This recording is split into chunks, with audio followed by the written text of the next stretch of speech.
اور اس کے بعد جی Iran threatens to block strait of Hormuz amid rising tensions. اب یہ جو ہے وہ چیز میں آپ کو جو اسپیشلی آپ کو بتانا چاہتا ہوں، جو کارڈ اب ایران کھیلنے کے لیے جا رہا ہے پوری کی پوری دنیا کے اگینسٹ، خاص طور کے اوپر امریکہ کے اگینسٹ. اگر امریکہ اس وار کے اندر کودا تو پھر ہم جو ہے یہ والا کارڈ کھیلیں گے.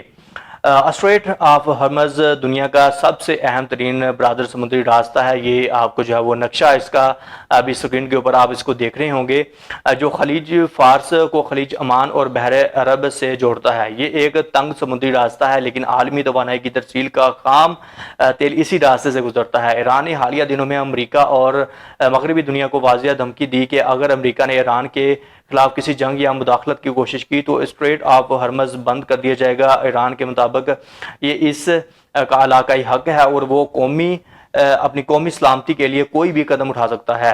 اگر اسٹریٹ آف ہرمز بند ہوتا ہے تو دنیا بھر میں 20% تیل کی جو سپلائی ہے شدید متاثر ہو سکتی ہے. 20% مینس کہ اگر آج پیٹرول $1 کا مل رہا ہے تو پھر اس کے بعد آنے والے دنوں میں جو ہے $100 تک جو ہے وہ اس پیٹرول کی پرائس جا سکتی ہے. امریکہ خلیجی ممالک سے آنے والے تیل کا ایک بڑا حصہ اسی راستے سے گزرتا ہے، خاص طور پر سعودی عرب، عراق اور کویت سے.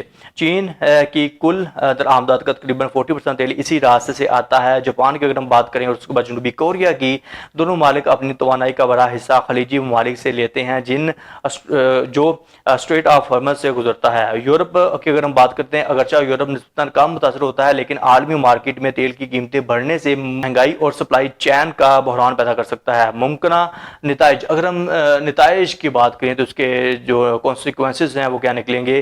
عالمی منڈی میں تیل کی قیمتوں میں شدید اضافہ ہوگا، سپلائی چین میں رکاوٹیں، عالمی معیشت پر دباؤ، خاص طور پر توانائی پر انحصار کرنے والے ممالک پر. ایران کی یہ دھمکی محض زبانی نہیں بلکہ ماضی میں بھی ایران نے اسٹریٹ آف ہرمز میں جنگی مشقیں کی ہیں اور کئی بار جنوبی طور پر اس راستے کو بند کرنے کی دھمکی عملی سطح پر دے چکا ہے اور دی بھی ہے، جس پر اور اس کے اوپر عمل بھی کیا ہے، جس پر عالمی سطح پر فوری رد عمل آتا ہے. جب ایران نے اپنا یہ کارڈ پلے کرنے کی کوشش کی ہے تو فوری جو ہے بین الاقوامی لیول کے اوپر اس کا رسپونڈ آتا ہے، اس کا عمل آتا ہے کہ اب پیٹرول کی ضرورت تو ہر کنٹری کو ہے اور ٹرانسپورٹ تو بھائی چلانی ہے، گاڑیاں بھی چلانی ہیں اور جو ہے وہ ایک جگہ دوسری جگہ آپ نے موو بھی کرنا ہے اور جہازوں میں بھی پیٹرول یوز ہوگا، تیل یوز ہوگا. تو پھر کیوں پنگے لیتے ہو ایران کے ساتھ؟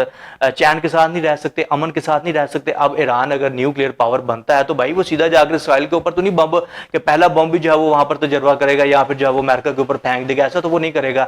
اور مسلمان تو ویسے ہی امن پسند ہیں اور یہ لوگ، یہ یہودی اور صلیبی جو ہے نا، یہ خوب جانتے بھی ہیں کہ مسلمان امن کا درس دیتے ہیں اور مرنے سے تو بالکل نہیں ڈرتے ہیں اور شہید ہونے سے بھی نہیں ڈرتے ہیں.